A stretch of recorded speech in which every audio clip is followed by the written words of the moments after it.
Bueno,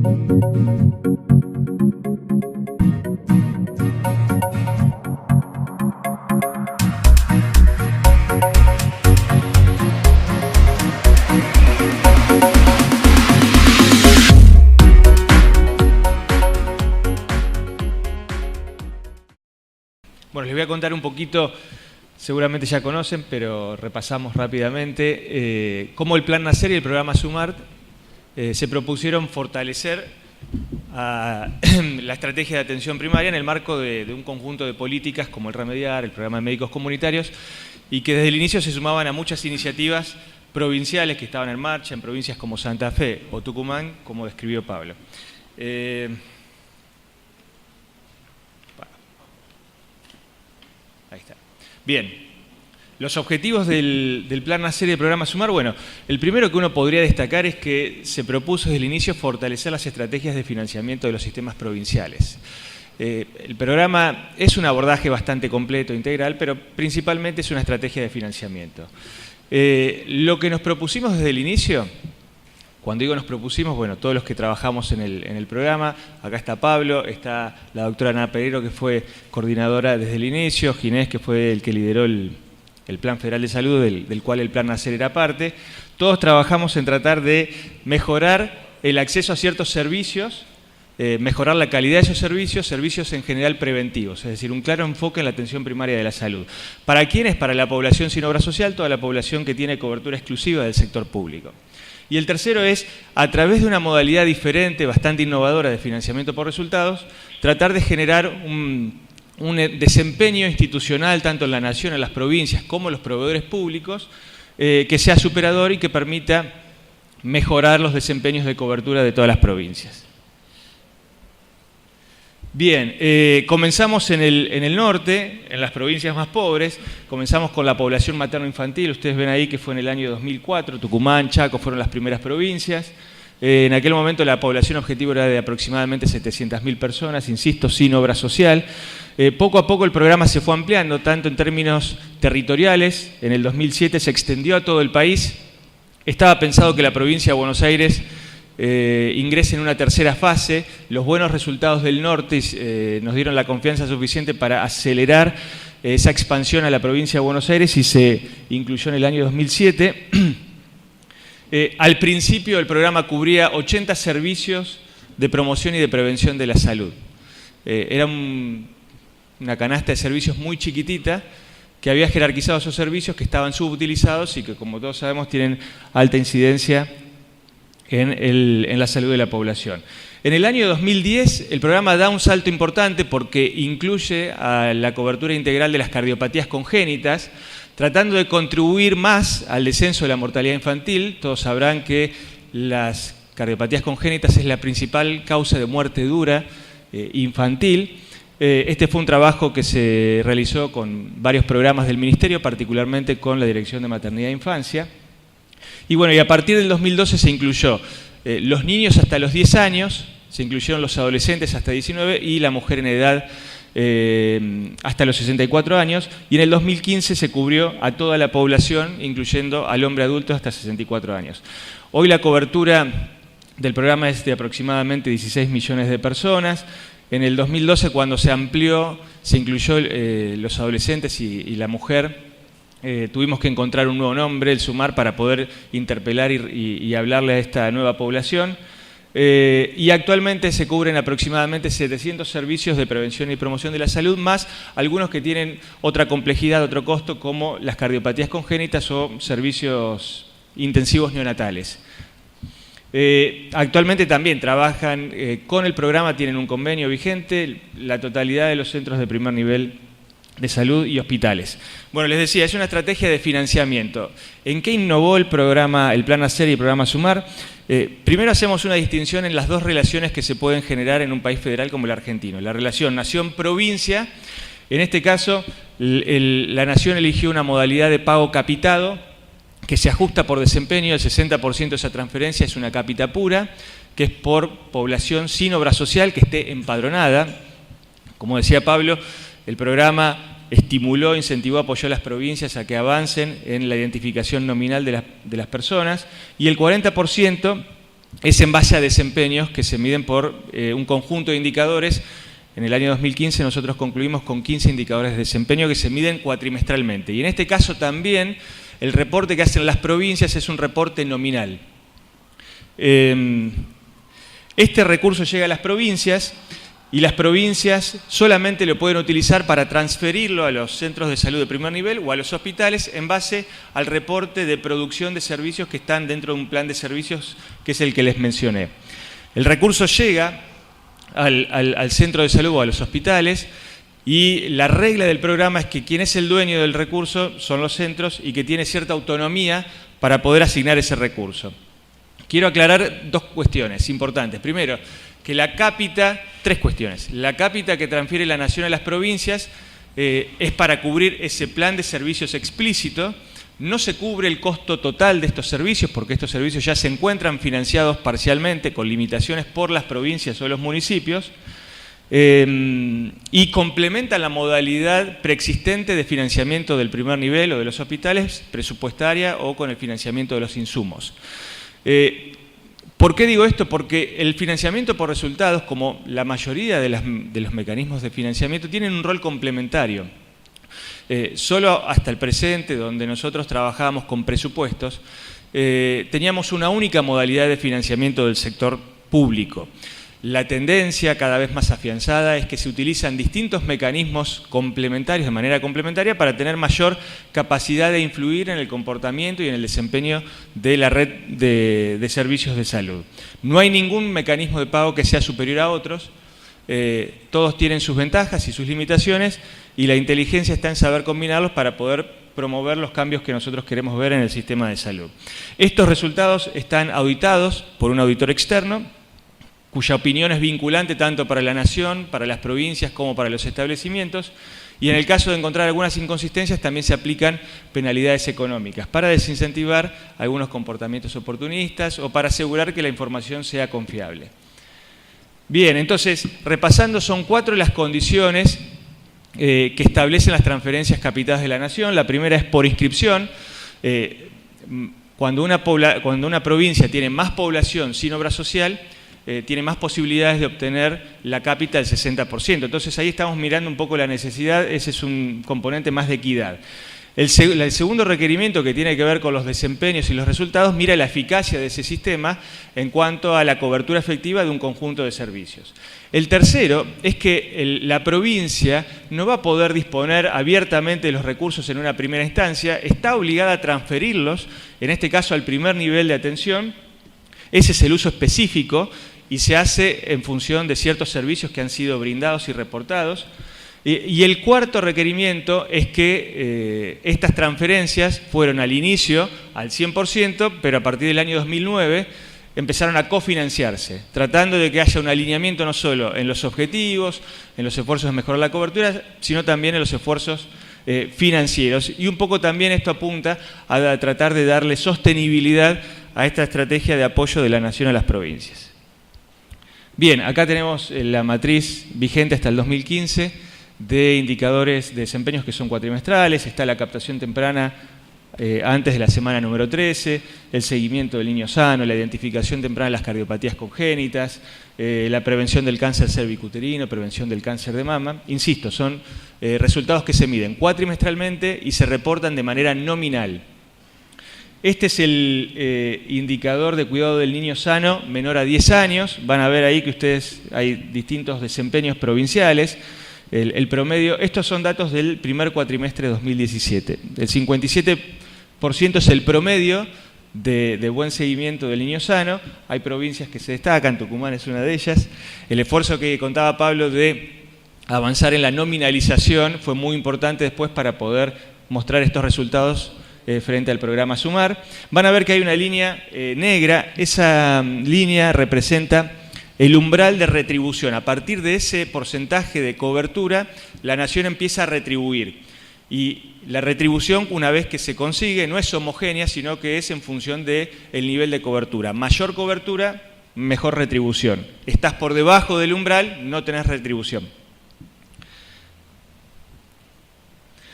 Bien, uno de los aportes importantes para fortalecer el sector público y la estrategia de atención primaria es haber generado el primer plan explícito de servicios de salud para el sector público.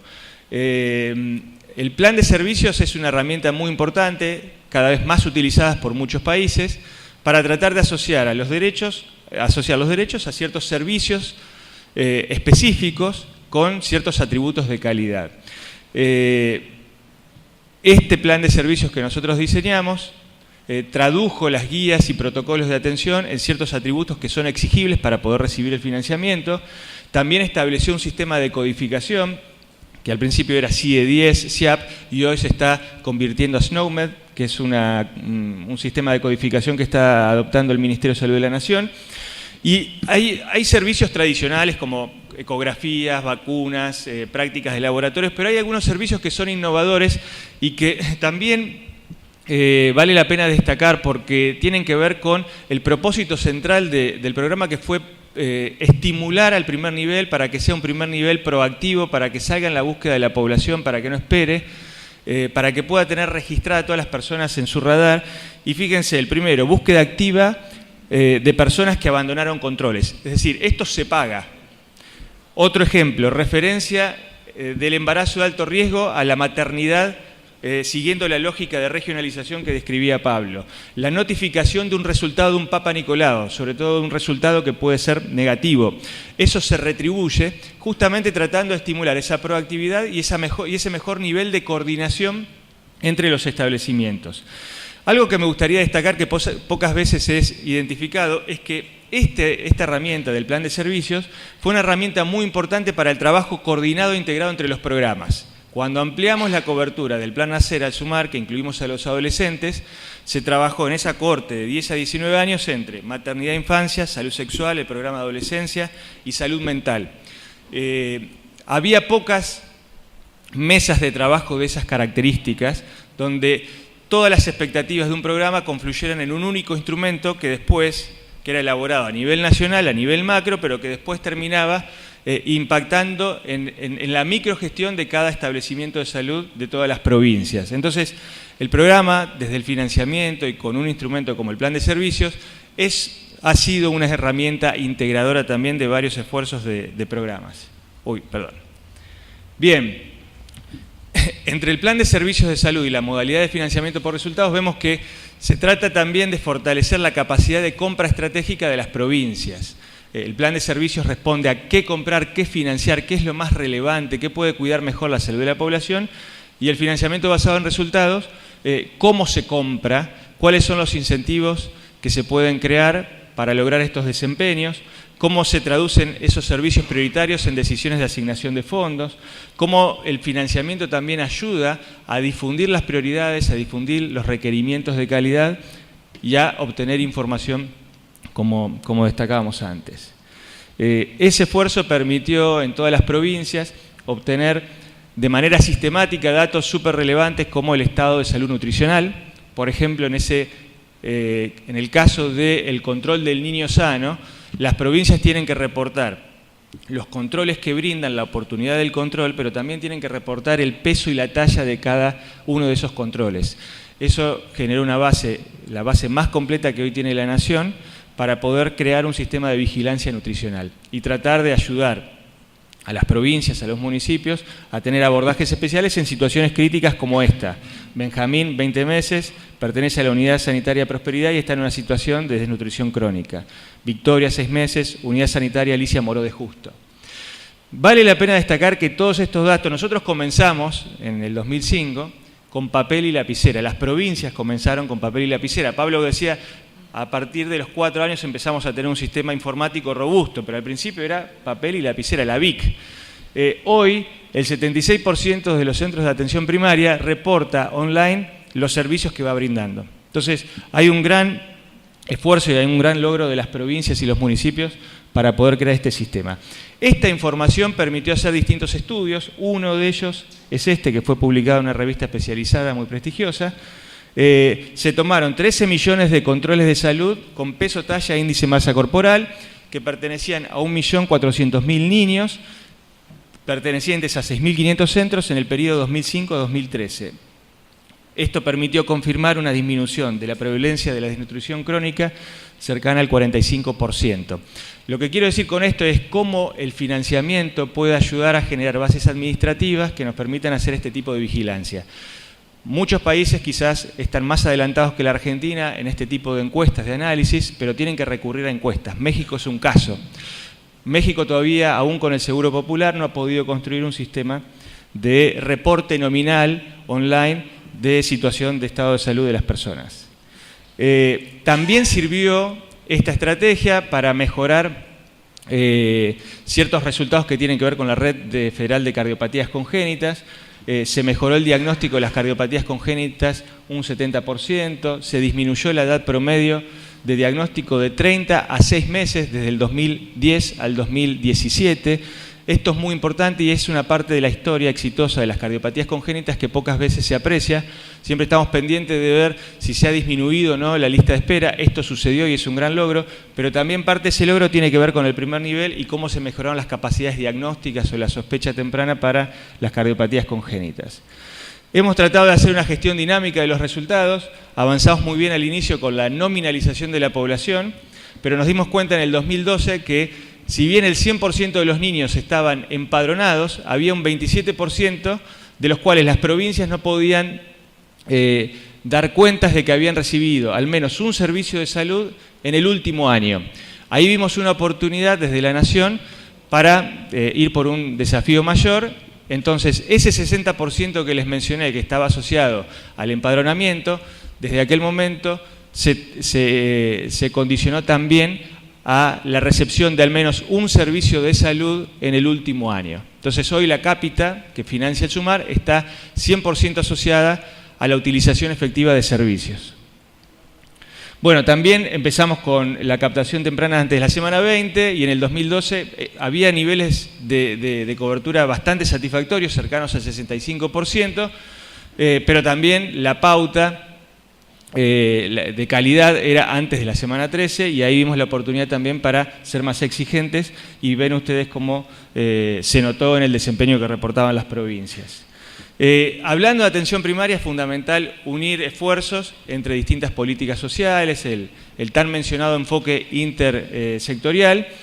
Y bueno, cuando se estaba gestando la asignación universal por hijo, que apunta a trabajar sobre la población, a crear incentivos en la población, también reconocimos una nueva oportunidad para hacer sinergia. Esto lo lideró el doctor Mansur y hubo muy buena recepción de Bocio, que estaba en la ANSES, y ahí se pudo definir que una de las condiciones para los titulares de la asignación universal por hijo era la inscripción al Plan Nacer y ahora al programa SUMAR. Nos permitió avanzar muy bien en algunas provincias donde estábamos comenzando, como en la provincia de Buenos Aires, mejoramos mucho nosotros en el empadronamiento, pero también el Plan Nacer hizo una gran contribución inicial. Cuando el ANSES toma todas las bases para construir ese padrón en octubre de 2009 y toma también la base del Plan Nacer, identifica que 230.000 niños menores de 6 años solamente aparecían en la base del Plan Nacer. Si esos chicos no estaban en esa base, no hubiesen ingresado en aquel primer momento a la asignación universal por hijo. Con lo cual mostraba el gran esfuerzo que habían hecho las provincias y la presencia territorial que tenía el Plan Nacer. Hoy por hoy, la base de datos de utilización de servicios del programa SUMAR se utiliza para verificar el cumplimiento de las condiciones de controles y de vacunas. Y luego llegó la asignación por embarazo, donde ahí también trabajamos desde el inicio con la ANSES. Los universos son bastante parecidos.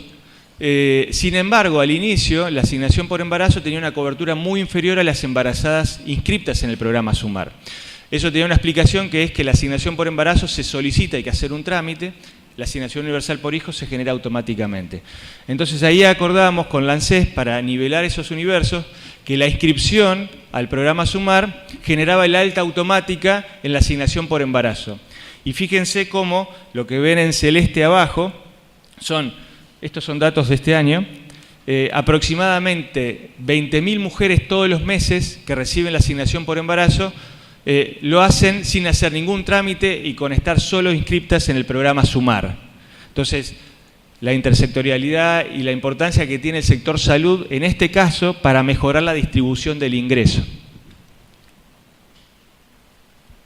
tengo un problema con el clic.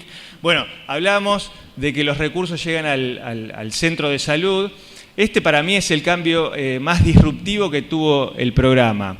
Es decir, poder avanzar un poco en la descentralización de las decisiones de financiamiento, de asignación de fondos.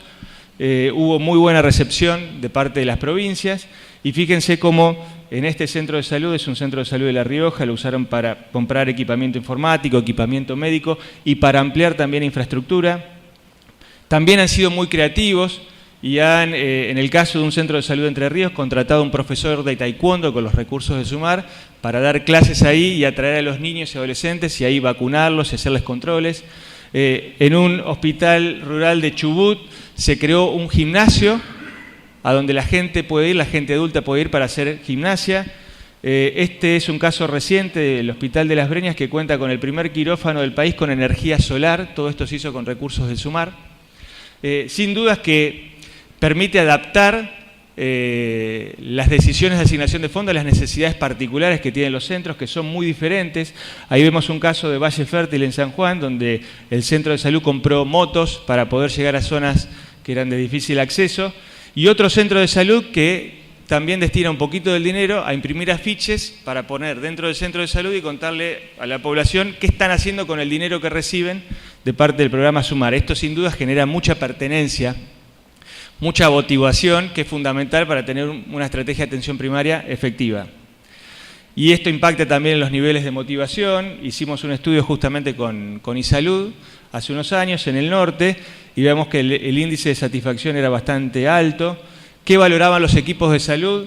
Para nuestra sorpresa, que mejoraba la organización, que mejoraba la práctica profesional, que mejoraba la cobertura. No aparecían en las primeras respuestas el incentivo económico que algunas provincias permiten pagar al equipo de salud. Se hicieron evaluaciones de impacto que mostraron muy buenos resultados. Por ejemplo, para las mujeres que tenían Plan Nacer, tenían una probabilidad de ser captadas tempranamente superiores y estaban en torno al 13%. Las mujeres con cobertura del Plan Nacer también tenían más posibilidades de recibir un cuidado integral del embarazo. Se encontraron evidencias también del impacto en la disminución de la mortalidad neonatal. Y bueno, ¿cuánto cuesta el programa Sumar? ¿Es sostenible fiscalmente? ¿Puede la Nación esperar que las provincias lo puedan asumir en algún momento? Y pareciera que sí, es decir, todas estas contribuciones se hicieron con muy poquito dinero en términos relativos. El programa representó en promedio 0,9 del gasto provincial en salud y lo que nos muestra cómo es importante invertir cada vez más, pero también es muy importante ver cómo lo hacemos y de una manera más estratégica, más alineada con nuestros objetivos, con nuestras prioridades, para poder lograr los resultados que buscamos. Conclusiones. El Plan Nacer inició un modelo de financiamiento más estratégico y más alineado con los objetivos de fortalecer la estrategia de atención primaria. Aportó recursos tangibles que llegaron al primer nivel, esto es una gran conquista, pero muchos sostienen que su mayor contribución fue el modelo de gestión que ayudó a crear en las provincias, en los municipios, muy enfocado a los resultados, que permitió fortalecer sistemas de información y que empoderó, le dio un protagonismo renovado a los equipos de salud. Y para concluir, el financiamiento no es solo el combustible del sistema. Puede ser también una poderosa palanca para orientar los cambios que nosotros queremos y buscamos dentro del sistema de salud, para crear un nuevo modelo organizacional, para crear redes. No es el único mecanismo de financiamiento, pero es uno que puede hacer grandes aportes. Muchas gracias.